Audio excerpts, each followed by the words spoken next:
అవును సీత, మీ అత్తగారి సపోర్టు, నీ ఫ్రెండ్ అడ్వైస్ వల్లే కదా నీ తొలి అడుగు పడింది. అలాగే నిన్ను నమ్మి ప్రాజెక్ట్ ఇచ్చిన మీ బాస్, నీ కొలిక్ని మర్చిపోయావా? లేదు రఘు, మర్చిపోలేదు, ఎప్పటికి మర్చిపోను. చప్పట్లు కొట్టిన వాళ్ళైనా మర్చిపోవచ్చేమో కానీ చేయూతనిచ్చిన వారిని ఎప్పటికి మర్చిపోకూడదు కదా. కానీ నా సంతోషాన్ని ముందుగా నీతో పంచుకున్నాకే ఇంకెవరితోనైనా పంచుకుంటాను. నీ తర్వాతే ఎవరైనా అంటున్న సీత. తనకు ఇంతటి ఇంపార్టెన్స్ ఇస్తున్న సీత ప్రేమకు ముగ్ధుడైన రఘు, నేను చాలా అదృష్టవంతుణ్ణి సీత, నీ నుంచి ఇంత గొప్ప ప్రేమ పొందినందుకు అంటూ తన సంతోషాన్ని పంచుకుంటాడు.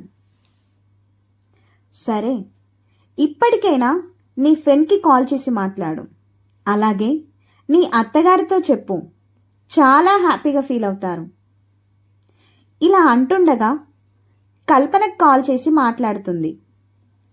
అంతా చెప్పిన సీత థ్యాంక్స్ కల్పన అంటుంది. విషయం అంతా విని సంతోషించిన కల్పన, సీత నువ్వు తెలివైన దానివే, అలాంటిది నువ్వు ఇంట్లో ఉండడం ఏమిటి? నీకు అడ్వైస్ ఇచ్చాను అంతే కదా, నేనేం చేశానని నాకెందుకు థ్యాంక్స్ చెప్తున్నావు? అయినా నేను అడ్వైస్ మాత్రమే చేశాను. అది విని వదిలేయకుండా దాన్ని పాటించి సక్సెస్ అయింది నువ్వు, సపోర్ట్ ఇచ్చింది నీ హస్బెండ్ అండ్ నీ ఫ్యామిలీ మెంబర్స్. కాబట్టి నీ థ్యాంక్స్ నాకేమీ వద్దు. అయినా నేను నీ ఫ్రెండ్ని, ఫ్రెండ్షిప్లో థ్యాంక్స్లు సారీలు ఉండకూడదు. ఫ్రెండ్ అంటే సంతోషంలో ఉన్నప్పుడే కాదు, కష్టాల్లో వెన్నంటి ఉండేవాడే నిజమైన friend. Anyway, congratulations Sita, keep it up.